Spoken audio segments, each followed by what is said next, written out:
So, do you believe in ghosts, No. and why not? Well, the concept of to believe in implies the knowledge is coming from a place of faith as opposed to a place of reason. My choices in belief come from that which I can observe with my survival biased senses. So, so you believe you actually choose what you believe. Yes, you do choose what you believe. I would contest that with that you are actually convinced of what you believe, and the actual it's not an actual conscious choice that you make. It would be you being convinced of something because you have to be convinced of it in order to I believe agree. it. I agree. So there's the environmental aspect to the specific beliefs, but the necessity of the belief, there's a genetic predisposition to religion. There's a predisposition to want to believe, which can be shown genetically that people are more likely to become evangelical Christians with certain genes. As such, you can argue, yes, there's the environmental component, which convinces a person to believe or that they need belief in order to fulfill that knowledge. But there is also the aspect of their brain needed something anyway that was outside of the realm of logic and reason. Their brain needed that faith based knowledge regardless. And I would call, and I tend to agree generally with what you're saying, and I call that need to believe our pleasure drive. So we have this pleasure drive that is basically the thing that dictates from our brain, or it kind of translates the information that's sent from our nervous system to our brain, and it's kind of the thing that we have put this placeholder that we call consciousness in kind of that area of the unknown, I guess. Do you believe consciousness to be real? Well, I think we may have made a mistake with the concept of consciousness. I feel like this might have been one of these situations where the hypothesis was formed before there was any evidence necessarily, and I That's think so when I look at where people claim that there is some kind of consciousness, basically what I hear them saying is the area between the communication from the nervous system to the brain and to how that comes out of us, that we're calling kind of consciousness as a placeholder. But when I look at human biology, I'm like, I think we're kind of proposing something that isn't necessarily there, like something we would maybe want to will into existence. Or something that exists only because we have an ego that perceives ourselves to have an existing conscious, which is fallible in that it is our own bias. I mean, we have our own senses that only tell us information that's critical to keep our brain alive, yet we somehow extrapolated that every living creature has the same ego and the same consciousness, and it's interdispersed. But I mean, really, there's, I guess, no evidence, no way of rationally supporting that argument. Yeah, and I get it. I mean, like I don't think we have any free will based on my understanding of the evidence and how the body and brain works. But I understand why we should live as though we have free will. Much like with pure determinism, I do think that from the moment of the Big Bang, everything is predetermined just because of the laws of forward motion. It's like everything we do is based on the communication between our nervous system and our brain, and then the chemical process kind of. I have an issue thoughts. with the use of the word predetermined, though. Okay. I feel like there's a differentiation to be made between that which is inevitable and that which is predetermined, because I feel like something is inevitable. Like if I were to drop a pencil, it's inevitable it's going to fall, right? But it's not predetermined that it's going to fall because I had to make the conscious choice to lift the pencil above. Right, but I would argue that what you are calling conscious choice is not a choice at all. It is just a process of forward motion that was put in motion from the start of the Big Bang. But how could you evidence that against my choice to either drop or not drop this pencil? You don't know whether I'm going to drop or not drop this. True, and I'm not saying nobody does. So I'm not saying determinism means that we can use determinism to necessarily predict the future because of things like random mutation. But what it means is that when we actually can look at the linear history of everything that has been, I don't think it could have been any other way. That's a circular reasoning, though. You're saying because of the status quo, as such, the past could not have been different. But that's a circular reasoning. Of course, the past will have led to what is the status quo.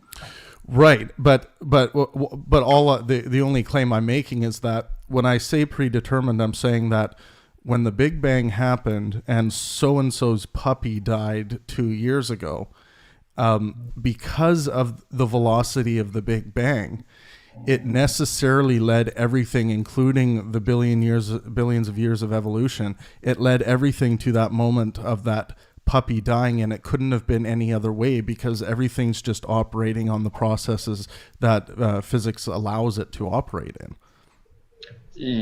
I mean, yes, no event could have happened. There is no such thing as an event occurring without the existence of the universe, and the existence of the universe as we know now, or as we believe to know currently, is the result of the Big Bang. So yeah, obviously there's cause and effect between the Big Bang and literally everything. Right. But I feel like that doesn't necessarily indicate a determinism of the course of the universe. That just suggests causality, which is, yes, X happened, and as a result, Y is. That doesn't necessarily mean X could only have happened in this way. X did happen in that way. Right. But that's because that's what happened. So I guess what I would mean by determinism is more along the lines of, let's just look at it as at genetics as an example. The genetics are determined to forward their genes, right? And the ones that aren't, that have some kind of malfunction, they don't forward their genes and they don't survive. So I guess I mean it in a sense of there is I have a counter example to your point. Sure. Cancer.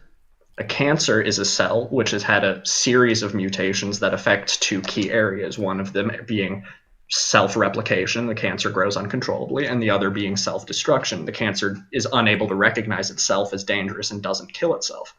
So in that case, you have genetic predeterminism, or a genetic outlook as a result of this growth, but that doesn't serve to propagate your own genetics. It's your cells, but all it serves to do is really hurt you. It just kills you. Right, but we could look at cancer as itself as it's not a virus, it's more of a process, and I think this is a confusion a lot of people have with cancer when they're thinking about it. But because it's a body process, I would say it is the antithesis in a way of biological being, in the sense that it's going to do its best to consume the resources around it, and there is no end game outside of the biology has run out, so it dies. But if the cancer which is actually very similar to how viruses function. Sure, it is close. I would say that the virus, though, is not a process of our biology. It's more of something that happens to it from an outside source. It's a piece of RNA that is self-encoded to only replicate in host target cells and such. Yeah. Yeah. So I copy. Yeah, I'm good at the biology aspect of this debate. Yeah. That's my specialty. Yeah. Right. And so, yeah. I mean, I guess when I'm thinking of what determinism means to me, basically, because of the Big Bang's velocity, I see things predetermined to move forward because of cause and effect to what is an inevitable end for each thing. And I don't see how it could have been any other way, how you can get ahead of making any kind of conscious decision outside of randomization. But I even think that randomization that happened from a pure deterministic standpoint isn't really random. I feel like because of the scale at which we're talking about the determinism, and we're talking about the entire universe, and we're talking about a period of 13.5 billion years approximately. So, I mean, yeah, every event is inevitably, invariably connected to the Big Bang, but at the same time, I feel like within my X number of years that I have existing, even though I was born on this planet as a result of the Big Bang, and I will die on this planet as a result of the Big Bang, I still have my own conscious decisions to be made. Everything that affects me, yeah, it will have been because of the Big Bang, but I can still make the conscious choice to experience something or experience something else for my own pleasure or for some other reason. So you think you're in control of the decision making that's happening in your body? I feel, yes, specifically my own body, yes. Right. So let's unpack that a little bit. So the process of, say, getting out of bed in the morning instead of laying there dead and waiting to die. So the will to get out of the bed, I would propose, is coming from your pleasure drive. Would you agree with that?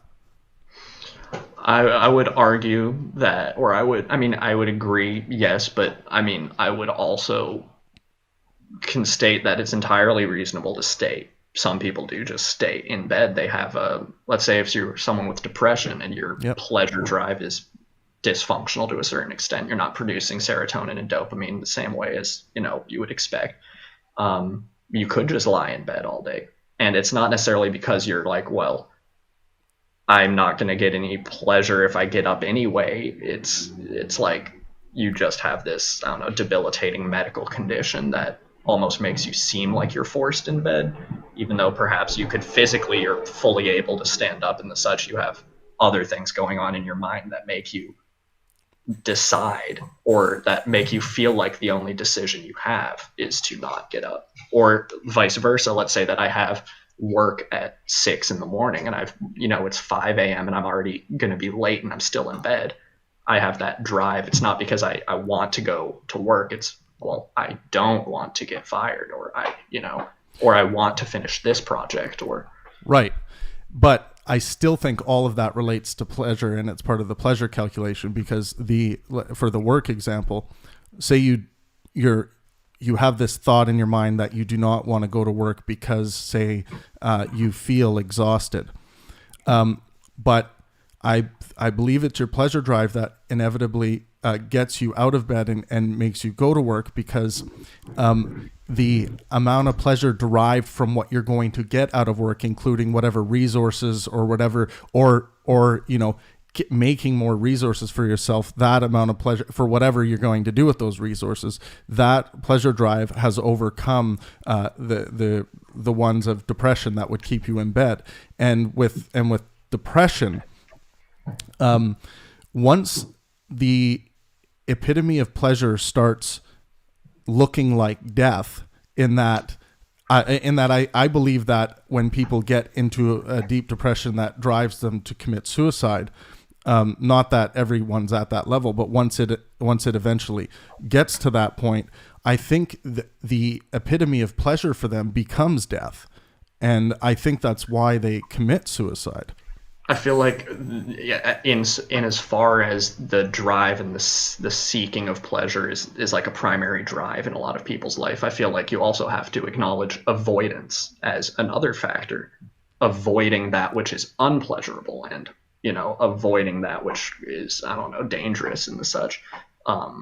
It's not, okay, but I want to take this argument from another angle. The idea of pleasure is inherently egocentric, right? Like, for me to feel better, right? My brain releases endorphins. 100%. I'm the exclusive beneficiary of this. That's exceptionally egotistical, but could we not argue that we have a variety of religions as humans, and a variety of philosophical standpoints that argue against even the existence of the ego, or or a belief in a universal consciousness, which doesn't necessarily, it's not mutually exclusive from predeterminism, but it eliminates this idea for exclusive pleasure, or for doing things exclusively for pleasure. Asceticism, the living a life of absolute minimalism, of meditation, and of, you're living in a dirt hut up on a mountain and all you do is meditate.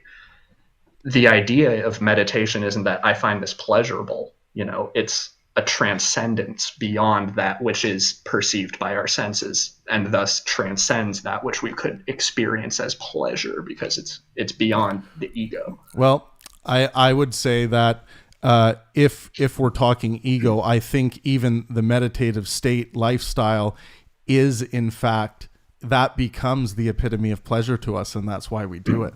Like I would say the reason why we're able to go there, or like, someone like Sam Harris is able to live a life where he finds it very pleasurable to sit in a meditative state before he does certain things. I just think I don't look at this mode of pleasure any less critically than I do a mode of pleasure of people having offspring, right?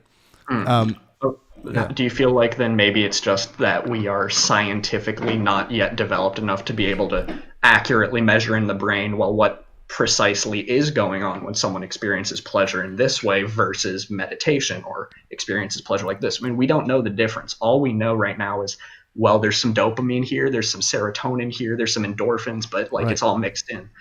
But let's assume we had the same knowledge of the brain's function as we do the heart. We can take a scan of someone's heart and tell you specifically what's going wrong with what electrical area. We can't do that with the brain. If we could do that with the brain, we could say, like, well, when you have a child, this part of your brain is lit up. But when you're meditating, maybe this part of your brain is lit, or maybe we see a decrease in activity everywhere. I mean, who knows? So I feel like until we get to that point, it'll be hard to differentiate these types of pleasure or call them that similar. Yeah, and I guess what I'm proposing is a bit of a predictor on. I think we are much more simple, and I think simplistic in the sense that we have built these amazing subjective ideas around, I gave so much money to UNICEF because I see all the good work that they do, and I see that purely from the way I view the brain and the activity. I see that purely as a selfish act on their part, because it is just self-serving, their pleasure drive. But this is why I believe there are moral pleasures and immoral pleasures based on however you judge morality. And I mean, my morality is based on maximizing well-being, and with a little tinge of minimizing suffering in there, but mostly maximizing well-being, because I think that results in minimizing suffering. I would argue that they're closely related.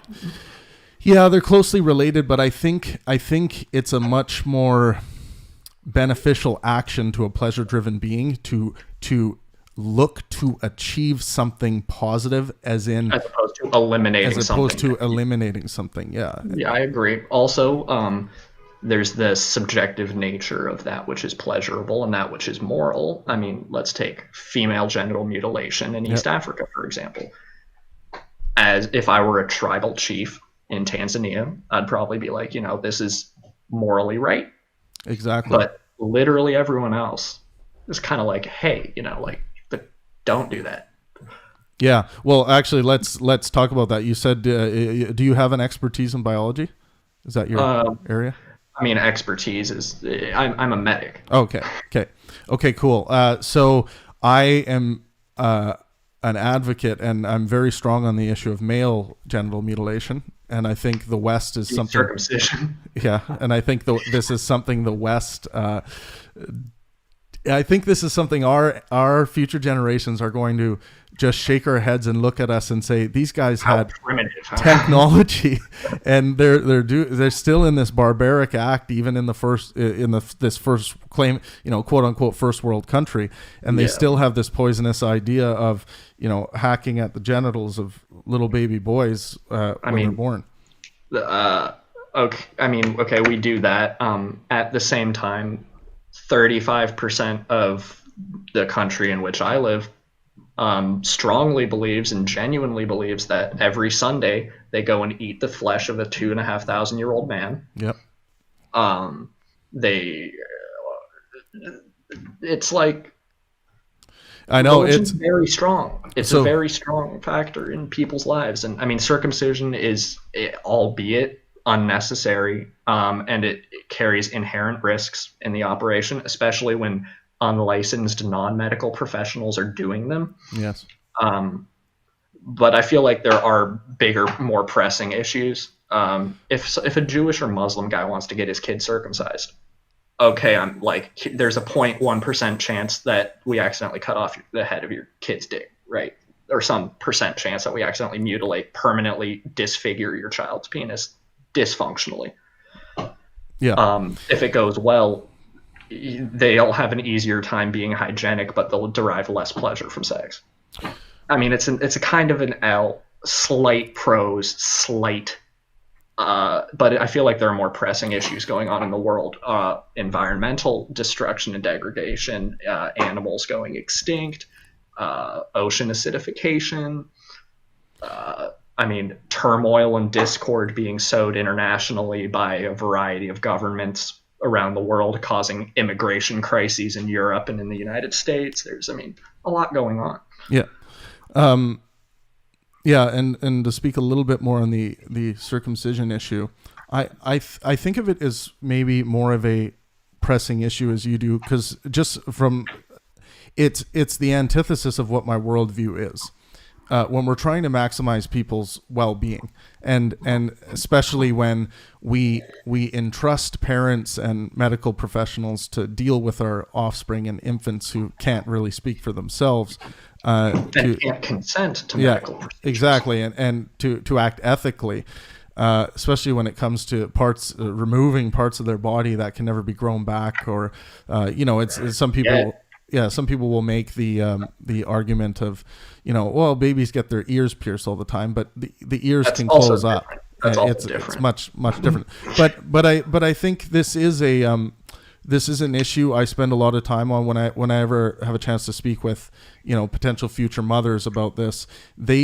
Most people in the West are convinced that there's still scientific evidence that circumcision is beneficial to infants, and this is something I'm trying to eradicate. That says most people in the West. I would agree with a significant portion, but the majority, I would disagree that the majority. Yeah, I mean it might be hyperbole to say majority, just because but the ones I do, the ones I do have interacted with, I've interacted with so many people that are so nonsensical on this, to the point where a mother of 3 boys will say, well, I took a look at my child after they were born, and I thought to myself, I would only ever suck on a circumcised dick. And that thought came into their mind as they were looking at their baby before they made that decision. There are people who drown babies too. I mean, right, but this is otherwise people that we would not call insane, right? Yeah. I mean, also think about how a lot of it is also because the father, when they see the kid being born, well, I want my kid to look like me. Yeah. Right. Which is a big thing too. Which is like, why would that matter? I mean, and why is that a justification to actually remove a part of a baby's body? I mean, thankfully, I feel like it could be worse. And the numbers are getting better the more people are talking about this. It's less common. Atheism is the fastest growing religion in the United States.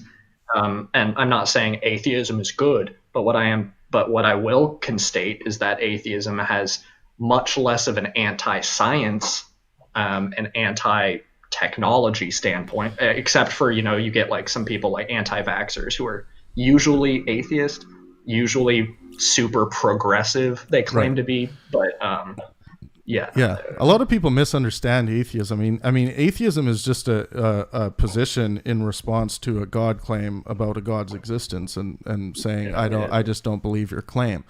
People think that there's tenets and stuff attached to it. I mean, usually when people, I worship Satan every day. And I eat 12 babies a day, so that's what I do with my spare time.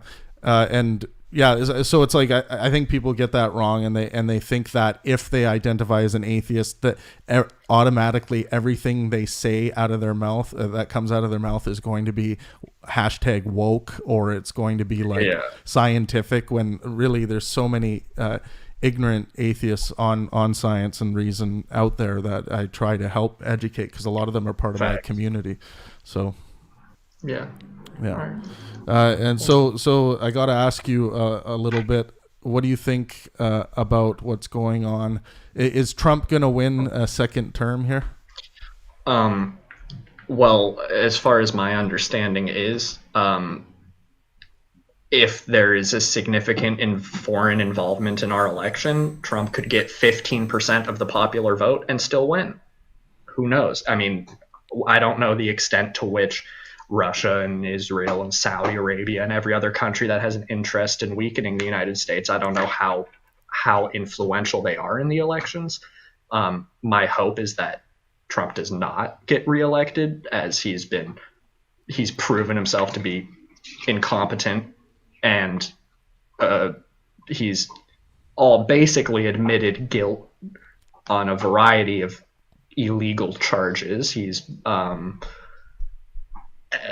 and he's employed, I mean, he's surrounded and filled the government positions, essential government positions, with people who are fanatically loyal to him, either because they also have compromat on them from other nations, or they're under threat, or they're just completely blinded and following him. I mean, I feel like it's a really dangerous time, but I feel like there's a pretty good potential of him not winning a re-election. I mean, I think if he does in fact run, which he probably will, for a second term, I think he will win. I don't think there's any way around that. I think he's actually stayed pretty true to being the kind of shit disturber that he was going to be, even though that a lot of that has resulted in some really political weirdness. I'm not aware of any. What laws has he broken? Well, by the even though Robert Mueller's report said specifically that he was not interested in pursuing indictments for treason and for cooperation with a foreign entity in the election. Collusion is an actually illegally defined term, unfortunately. So what is illegal, though, is treason and organizing with foreign entities in elections in the United States. And the issue comes in that Mueller stated that it would be highly unlikely to be able to prove that they knew that what they were doing was illegal. And that's where the issue comes in, because they were emailed by Russian. I mean, they know this for a fact. Russian agents and Russian, diplomats and everyone connected up with Putin, straight connected to him, emailed directly with a bunch of Trump family members, Don and Ivanka and whoever else was involved in building that Trump hotel shit up in Moscow, that during an election period, foreign investment such as that is illegal. It's a conflict of interest within the government, especially being in the position of on the council and on the committee of a candidate. It's illegal to be in contact with foreign governments for investment opportunities and for business dealings like that. But what Mueller stated is that it's unlikely that they even knew that was illegal. So it's going to be impossible to charge them on that. So, and then even if it was, and then furthermore, obstruction of justice. I feel like it's pretty self-explanatory that his involvement in attempting to fire or in successfully firing James Comey, as well as witness intimidation and other things like that, are, I mean, even if you can't directly tie it to him, it's like the head of a Gambino family up in New York. Everyone knows that this mafioso is doing stuff like this, but every time they try to pin it on him, it's like some slimy little shit. You know what I'm saying? Yeah. Well, I mean, I guess I'll challenge this a little bit. I think if Donald Trump orders for something to happen, first of all, we all understand that Donald Trump is operating with not a very strong computer in his head. Unfortunately, no. I personally, my experience having worked in inpatient hospitals and having worked with a lot of old people, what I see in his behavior kind of reminds me of early dementia, symptoms of dementia, like assistants going up the stairs and downstairs at the air for his plane. Like maybe it's his knees, but you really see that in a lot of people with dementia. The simple sentence structure that he uses when he's in debates, and in that is also kind of reminds me of when people start kind of losing the ability to maintain a cohesive argument in their head, you know? Right. So, yeah. And the reason why I bring that up is when we're talking about doing some kind of illegal activity and him knowing that it's illegal, I'm not sure he knows very much about anything really. And I don't think he's without his strong aspects to what he can offer in some situations in the presidency. For instance, like dealing with a North Korea, I think he's done quite well with North Korea. I'm gonna be real with you. He didn't do shit. So he went up and he made the argument, right, that he was gonna go and have all their nuclear shit shut down. Okay. North Korea has made that deal with the past 3 U.S. presidents. Right. They've made very similar. They never respect their deal, and this one was the most lenient ever on North Korea. So I'm not talking about that deal. I'm talking about the way he has gone about establishing communication with the leader. It seemed to be more of a press move and more of a Russian and Chinese economic move, in my view. Because I think it's important to bring someone like Kim Jong to the world stage and allow him to have a voice, even if what's coming out of his mouth is nonsense and ridiculous. But this is how you improve a country that operated by a dictator. If the dictator can get their mind changed, even by someone as simple as Donald in a conversation back and forth about some kind of human rights aspect, I think it's worth having that discourse and at least laying a foundation that has a open line of communication. I would agree that the open communication is good, but I would contest that Trump is probably the worst person to talk about human rights with Kim Jong-un. He's not exactly a knowledgeable when it comes to human rights or what I feel like is appropriate in terms of, I don't know, Geneva Convention rules or prisoner of war rules or other such human rights issues that North Korea has. I'm not even talking about like 70 million people without food or whatever. I'm talking about just the way they treat prisoners of war or, people who cross the border. It's illegal against the Geneva Convention to torture. Right. And we know that they do that. And I feel like Trump isn't the person to be talking to him about human rights when we have detention facilities on our southern border with Mexico where children are being kept in, caged fenced areas. Yeah. And one thing you might consider with this is that someone like Kim Jong-un,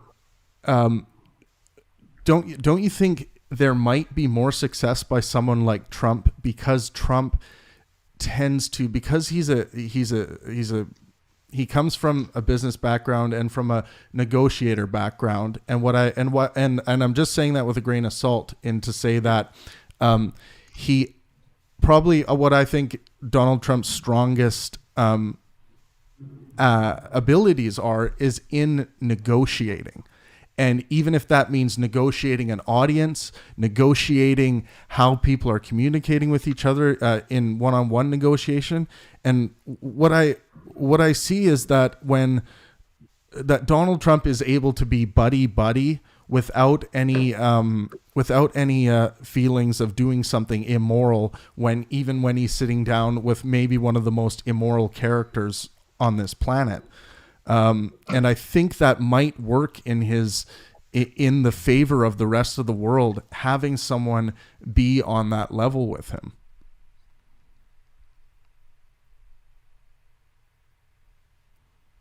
You still there?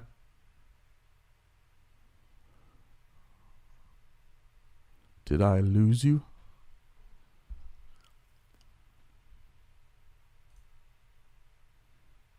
Oh no. I lost you, and I didn't even know your name.